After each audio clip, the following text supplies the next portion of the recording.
And welcome back. 680's business editor Kris McCusker joins us now. Good morning, Kris. Let's start with the big debut for, is it Coinbase here? Yes, it was all the rage yesterday, Faiza. It made its debut on the NASDAQ, and it soared initially to $381 a share. It actually went as high as $430 a share, which put the valuation somewhere above $100 billion.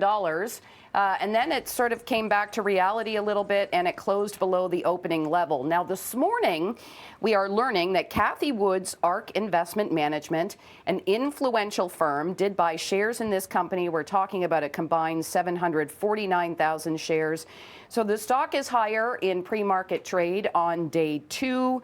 The IPO really is seen as, by some, as further legitimizing the cryptocurrency market, which has grown to a $2 trillion industry in a little more than a decade. So this stock, highly anticipated IPO and kind of a bumpy start, but a lot of analysts I'm hearing suspect it's going to move higher when it sort of settles into its place on the NASDAQ. All right, you sent me a dog meme this morning. I did. It's all making sense now. Let's talk about this, which I didn't know it was even a thing, but dog cryptocurrency, what's that about? Okay, so Bitcoin has been close to a record high. We've seen it the last couple of days hitting an all-time high, which is about $64,000 US.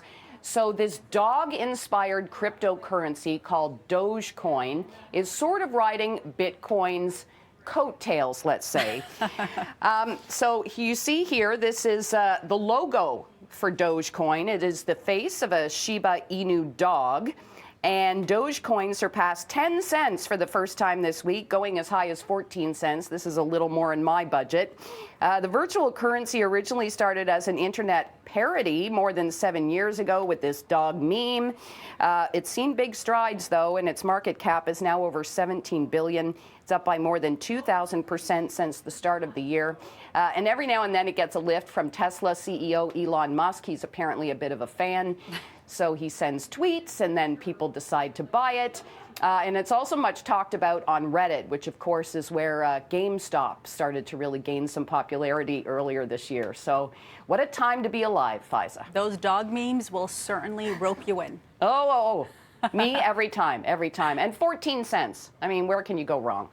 Who knows? Okay, let's talk about this poll that shows 2/3 of Canadians are dealing with COVID-related tax considerations for the year. 2/3. Can you believe that? Like, that seemed really, really, really high to me.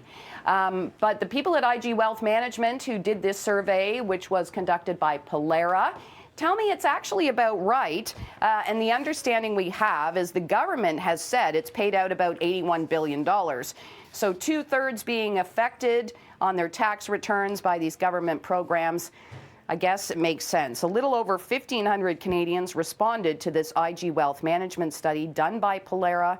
Almost half, or 46%, will have claims related to working from home. 45% will need to consider the implications of CERB or other COVID-related government benefits. A lot of new things, in other words, for people to deal with in their taxes this year. 1/3 are strongly confident in their understanding. So 35% of respondents are going to hand it off to a professional. Yeah, that might be me. Why not? Yeah. I can't count for the life of me. So let's let a professional handle that. Kris McCusker, thank you so much. Okay, have a good day. You too.